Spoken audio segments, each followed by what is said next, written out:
The mayor of London is asking for prayers tonight for several first responders injured during this weekend's severe weather.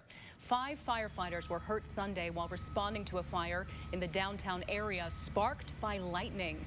Main Street was shut down for several hours as crews battled the flames at Huffman & Huffman Eye Surgeons.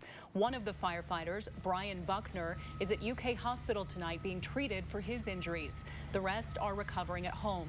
The city released a statement on social media saying the injuries were the result of the situation, not human error, adding, quote, "Sometimes you can do everything right and still have unfortunate outcomes.